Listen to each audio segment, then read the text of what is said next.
ಈ ಒಂದು ಸಭೆಗೆ ಮುಖ್ಯ ಅತಿಥಿಗಳಾಗಿ ಆಗಮಿಸಿದಂತಹ ಪೌರಾಡಳಿತ ಸಚಿವರಾದಂತಹ ಮಾನ್ಯ ರಹೀಂ ಖಾನ್ ರವರೇ, ನಗರಸಭೆಯ ಅಧ್ಯಕ್ಷರಾದಂತಹ ಗೌಸಿದ್ದೇನ್ ರವರೇ, ಅಮೃತರಾವ್ ಚಿನ್ಕೋಡ್ ರವರೇ, ಈ ಕಾರ್ಯಕ್ರಮದ ಆಯೋಜಕರಾದಂತಹ ಮಾಣಿಕೇಶ್ ಅವರೇ, ಬಸವರಾಜ್ ಅವರೇ, ಸ್ವಾಮಿ ಅವರೇ, ಚಿಮ್ಮ ಅವರೇ, ರಾಜ್ಕುಮಾರ್ ಅವರೇ, ಇಬ್ಬರಿಬ್ಬರು ರಾಜ್ಕುಮಾರ್ ಇದ್ದಾರೆ.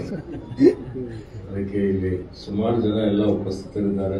ಹಿಂದೆ ನಮ್ಮ ಪ್ರಶಾಂತ್ ದೊಡ್ಡಿಯವರಿದ್ದಾರೆ, ಮತ್ತೆ ಇಲ್ಲಿ ಧನರಾಜ್ ಅಂಗಡಿಗೆ ಅವರಿದ್ದಾರೆ, ಗುಮ್ಮ ಅವರಿದ್ದಾರೆ, ಚಂದು ಅವರಿದ್ದಾರೆ, ಸಂತೋಷ್ ಅವರು, ಜಯರಾಜ್ ಖಂಡ್ರೆ ಅವರು, ನಮ್ಮ ವಿನೋದ್ ಅಪ್ಪೆ ಅವರು, ಹನುಮಂತ್ ಅವರು, ಮಡಿವಾಳ ಅವರು, ಮತ್ತೆ ನಮ್ಮ ಸಚಿನ್ ಇದ್ದಾರೆ, ಸಂತೋಷ್ ಅವರಿದ್ದಾರೆ, ಮತ್ತೆ ನಮ್ಮ ಸೋಮನಾಥ್ ಅವರು, ನಮ್ಗಳವ್ರು ಇಲ್ಲೇ ಇದ್ದಾರೆ.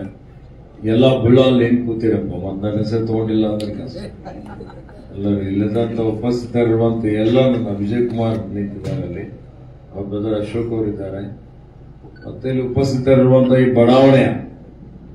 ಬಡಾವಣೆ ಎಲ್ಲ ನನ್ನ ಅಣ್ಣ ತಮ್ಮಂದಿರೇ, ಅಕ್ಕ ತಂಗಿಯಂದಿರೇ, ಬಂಧುಗಳೇ, ನಿಮ್ಮೆಲ್ಲರಿಗೆ ಇವತ್ತಿನ ಈ ಒಂದು ಸಾಯಂಕಾಲದ ಹಾರ್ದಿಕ ಅಭಿನಂದನೆ ಮತ್ತು ಶುಭಾಶಯಗಳನ್ನು ಕೋರ್ತಾರೆ. 7ನೇ ಮೇಗೆ ಚುನಾವಣೆ ಇದೆ, ಲೋಕಸಭೆ ಚುನಾವಣೆ, ಅತ್ಯಂತ ಮಹತ್ವದಾದಂತಹ ಒಂದು ಚುನಾವಣೆ. ಈ ಚುನಾವಣೆ ಬೀದರ್ ಲೋಕಸಭಾ ಕ್ಷೇತ್ರದ ಭವಿಷ್ಯ ರೂಪಿಸುವಂತಹ ಒಂದು ಚುನಾವಣೆ. ಈಗ ತಾವೆಲ್ಲ ಆಲೋಚನೆ ಮಾಡಬೇಕಾಗಿದೆ, ಯಾರಿಗೆ ತಮ್ಮ ಅಮೂಲ್ಯವಾದಂತಹ ಮತ ಕೊಡಬೇಕು, ಯಾರಿಗೆ ಮತ ಕೊಟ್ಟರೆ ಈ ಭಾಗದ ಅಭಿವೃದ್ಧಿ ಆಗ್ತದೆ, ಎಲ್ಲರಿಗೆ ಶಾಂತಿ ಸಮಾಧಾನ, ಇವತ್ತು ಅವರ ಜೀವನ ನಡೆಸಬಹುದು. ಆತ್ಮೀಯ ಬಂಧುಗಳೇ, ಒಂದು ಕಡೆ ಕಾಂಗ್ರೆಸ್ ಪಕ್ಷದ ಅಭ್ಯರ್ಥಿ ಸಾಗರ್ ಖಂಡ್ರೆ ಅವರು ಇದ್ದಾರೆ, ಮತ್ತೊಂದು ಕಡೆ ಬಿಜೆಪಿ ವತಿಯಿಂದ ಭಗವಂತ್ ಖೂಬಾ ಕೇಂದ್ರ ಸಚಿವರು ಇದ್ದಾರೆ. ನೀವು ಭಗವಂತ್ ಖೂಬಾರ್ ಅವರಿಗೆ 10 ವರ್ಷ ಆಶೀರ್ವಾದ ಮಾಡಿದ್ದೀರಿ, ಅವರ ಸೇವೆಯನ್ನು ನೋಡಿದ್ದೀರಿ. ಬಹಳ ಕಡೆ ನಾನು ಈಗ ಬೀದರ್ನಲ್ಲಿ ಎಲ್ಲಾ ಕಡೆ ಸುತ್ತಾಡ್ತಾ ಇದ್ದಾನೆ. ಒಂದೇ ಒಂದು ಗ್ರಾಮದಲ್ಲಾಗಲಿ, ಒಂದು ಹೋಬಳಿಯಲ್ಲಾಗಲಿ, ಒಂದು ತಾಲೂಕಾದಲ್ಲಿ ಆಗಲಿ ಅವ್ರ ಬಗ್ಗೆ ಪ್ರಶಂಸೆ ಮಾಡುವಂತದ್ದ ಇಂಥ ಒಂದು ಗುರುತರವಾದಂತ ಕೆಲಸ ಮಾಡಿದ್ದಾರೆ ಅಂತ ಹೇಳಿ ಒಬ್ಬರು ಹೇಳೋರಿಲ್ಲ.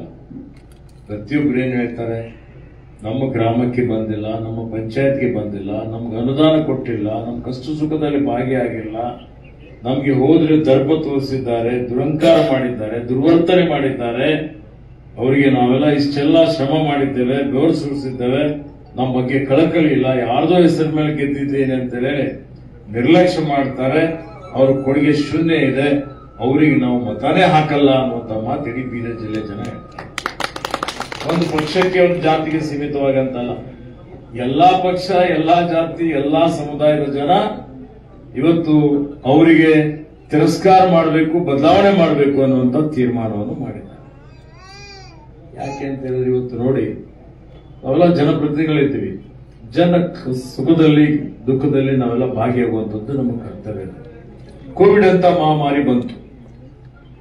ಕೋವಿಡ್ ಮಹಾಮಾರಿ ಬಂದಂತ ಸಂದರ್ಭದಲ್ಲಿ ಇಡೀ ಜಗತ್ತು ತತ್ತರಿಸಿ ಹೋಗಿತ್ತು.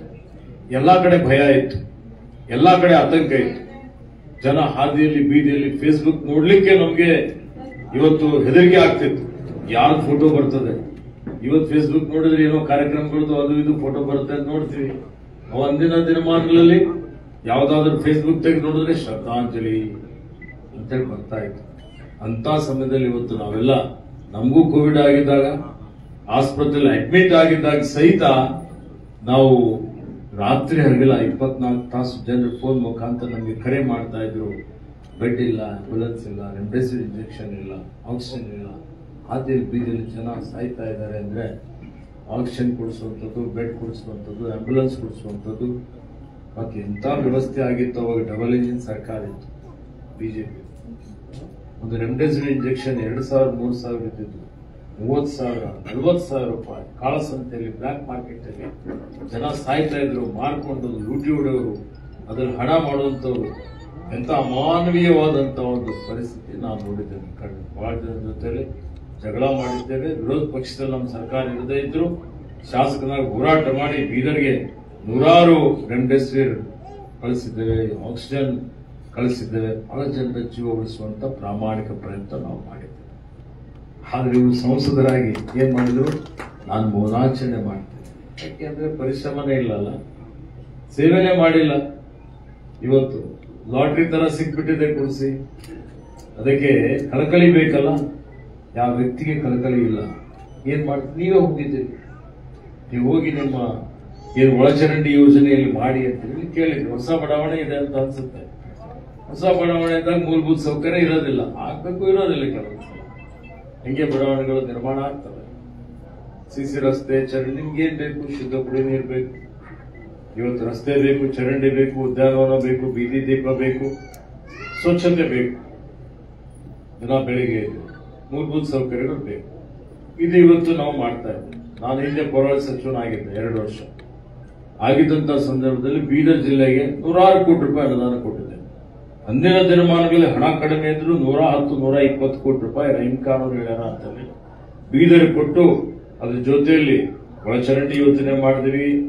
ಇವತ್ತು ಯಾವ ರೀತಿಯಲ್ಲಿ ಸಿವೇಜ್ ಟ್ರೀಟ್ಮೆಂಟ್ ಪ್ಲಾಂಟ್ ಮಾಡಿದ್ವಿ. ಒಂದೇ ದಿವಸ 20 ಉದ್ಯಾನವನಗಳ ಉದ್ಘಾಟನೆ ಮಾಡಿದ್ವಿ. ಮೆಡಿಕಲ್ ಕಾಲೇಜ್ ಮಾಡಿದ್ವಿ, ಆಸ್ಪತ್ರೆ ಮಾಡಿದ್ವಿ, ಇಂಜಿನಿಯರಿಂಗ್ ಕಾಲೇಜ್ ಮಾಡಿದ್ವಿ. ಸಾಕಷ್ಟು ಇವತ್ತು ನೀರಾವರಿ ಯೋಜನೆ ಮಾಡಿದ್ವಿ, ವುಮೆನ್ಸ್ ಕಾಲೇಜ್ ಮಾಡಿದ್ವಿ. ಇವತ್ತು ಇನ್ನೂ ಸುಮಾರು ಆಸ್ಪತ್ರೆಗಳು ನಿರ್ಮಾಣ ಮಾಡಿದ್ವಿ. ಬಹಳಷ್ಟು ಅಭಿವೃದ್ಧಿ ಪರ ಕೆಲಸಗಳನ್ನು ನಾವು ಮಾಡಿದ್ದೇವೆ. ನಾವು ಮಾಡಿದ್ದೇವೆ ಅಂತೇಳಿ ಇವತ್ತು ನಮಗೆ ಓಟ್ ಕೇಳಲಿಕ್ಕೆ ನೈತಿಕತೆ ಇದೆ. ನಮ್ಮ ಸರ್ಕಾರ 10 ತಿಂಗಳ ಕೆಳಗಡೆ ಬಂದಂತ ಸಂದರ್ಭದಲ್ಲಿ ನಾವು ಭರವಸೆ ಕೊಟ್ಟಿದ್ದೇವೆ, ಗ್ಯಾರಂಟಿ ಕೊಟ್ಟಿದ್ದೇವೆ. ಮಹಿಳೆಯರ ಸಬಲೀಕರಣಕ್ಕೆ ಬಡವರಿದ್ದವರಿಗೆ 2,000 ರೂಪಾಯಿ ಪ್ರತಿ ತಿಂಗಳು ಕೊಡ್ತೀವಿ ಅಂತ ಹೇಳಿದ್ವಿ, ಕೊಡ್ತಾ ಇದ್ದೇವೆ. ಈ ಜಿಲ್ಲೆಯಲ್ಲಿ 4 ಲಕ್ಷ ಮಹಿಳೆಯರಿಗೆ ಕೊಡ್ತಾ ಇದ್ದೇವೆ. 80 ಕೋಟಿ ಪ್ರತಿ ತಿಂಗಳು, ಒಂದು ವರ್ಷಕ್ಕೆ 960 ಕೋಟಿ. ಬಸ್ ಫ್ರೀ ಮಾಡಿದ್ದೇವೆ, ಕರೆಂಟ್ ಫ್ರೀ ಮಾಡಿದ್ದೇವೆ. ಅನೇಕ ರೀತಿಯಲ್ಲಿ ಯುವನಿಧಿ ಕಾರ್ಯಕ್ರಮದಲ್ಲಿ ಪದವೀಧರಿಗೆ 3,000 ಕೊಡುವಂಥದ್ದು, ಡಿಪ್ಲೊಮಾದವರಿಗೆ 2,000 ರೂಪಾಯಿ ಖಾತೆಯಲ್ಲಿ ಜಮಾ ಮಾಡುವಂತ ಯೋಜನೆ ಕಾರ್ಯಕ್ರಮ ರೂಪಿಸಿದ್ದೇವೆ. ನೋಡಿ, ಇವೆಲ್ಲ ಹೇಳಿದಂತೆ ನುಡಿದಂತೆ ನಾವು ನಡೆದಿದ್ದೇವೆ. ಆದ್ರೆ ಅವ್ರು ಏನಾದ್ರು ಮಾಡಿದಾರ? ಅದೇ ಭಗವಂತ ಕುಮಾರ್ ನೋಡಿ ಹೇಳಿ ಸಿಪೆಟ್ ಮಾಡ್ತೀನಿ. ಎಲ್ಲಿದೆ ಸಿಪೆಟ್ ಕಾಲೇಜ್? ಪ್ರಾರಂಭ ಆಗಿದೆ. ಔರಾದ್ ಬಲ್ಲೂರದಲ್ಲಿ ಹೋಗಿ ಬೊಮ್ಮಾಯಿಗೆ ಕರ್ಕೊಂಡು ಬಂದು ಪೂಜೆ ಮಾಡಿದ್ರು. ಮೊನ್ನೆ ಕೇಳಿದ್ರೆ ಎಲ್ಲೋ ಯೂನಿವರ್ಸಿಟಿಯಲ್ಲಿ ಒಂದು ಸಣ್ಣ ಕೊಲ್ಲಿಯಲ್ಲಿ ತರಬೇತಿ ಕೊಡೋದು ಮಾಡ್ತೀವಿ. ತರಬೇತಿ ಅಲ್ಲದು ಟೆಕ್ನಿಕಲ್ ಇನ್ಸ್ಟಿಟ್ಯೂಷನ್ ಇದೆ, ಅರ್ಥ ಮಾಡ್ಕೊಳ್ಳಿ. ಇಂಧನ ನವೀಕರಿಸಬಹುದಾದ ಇಂಧನ ಮಂತ್ರಿ ಸೋಲಾರ್ ಪ್ಲಾಂಟ್ ಮಾಡಬಹುದಾಗಿತ್ತಲ್ಲ, ಒಂದು 2,000 ಮೆಗಾವಾಟ್ ಮಾಡಿದ್ರ?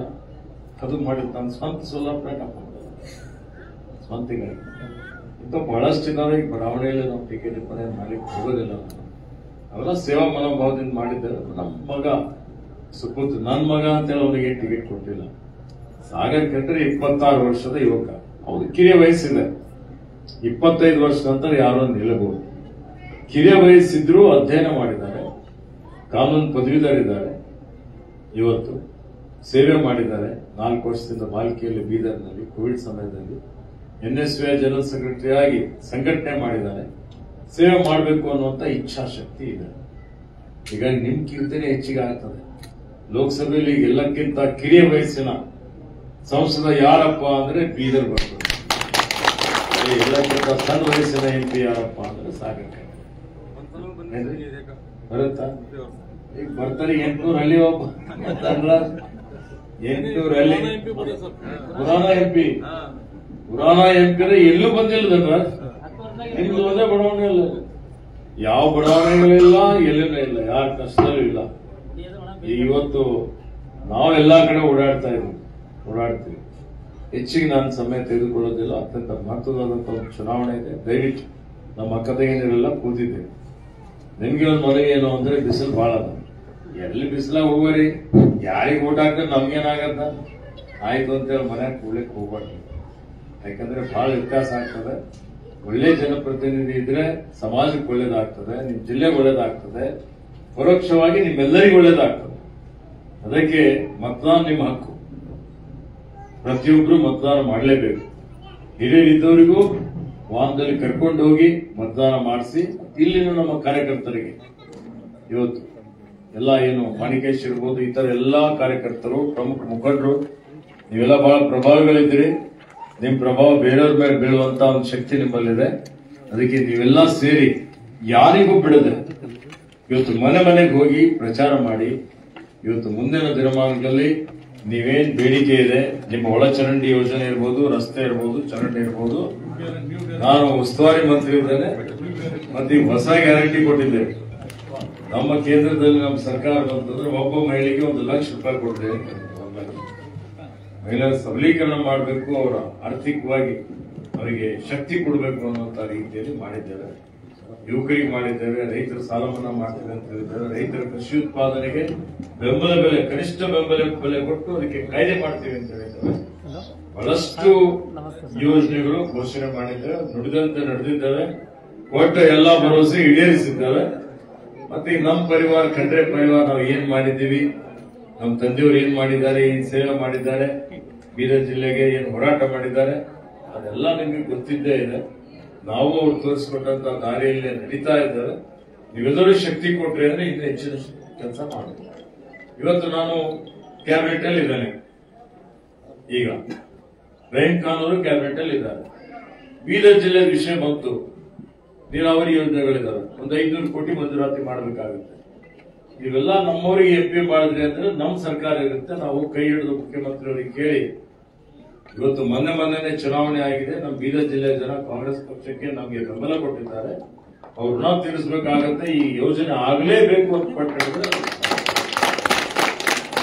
ಆಗ್ಬೇಕು ಅಂದ್ರೆ ನಿಮ್ಮ ಸಹಾಯ ಬೇಕು, ನಿಮ್ಮ ಸಹಕಾರ ಬೇಕು. ಅದಕ್ಕೆ ನೀವೆಲ್ಲರೂ ಸಾಗರ್ ಖಂಡ್ರೆಗೆ ಆಶೀರ್ವಾದ ಮಾಡಿ, ನಿಮ್ಮೆಲ್ಲರ ಮತ 7ನೇ ತಾರೀಕಿಗೆ ನಮ್ಮ ಚಿಹ್ನೆ ಹಸ್ತ ಇದೆ, ಕೈ ಮೇಲೆ ಬಟನ್ ಒತ್ತಿ ಪ್ರಚಂಡ ಬಹುಮತದಿಂದ ಗೆಲ್ಲಿಸಬೇಕು. ಸಾಗರ್ ಖಂಡ್ರೆ ಕ್ರಮ ಸಂಖ್ಯೆ 3ನೇ ನಂಬರ್ ಇದೆ.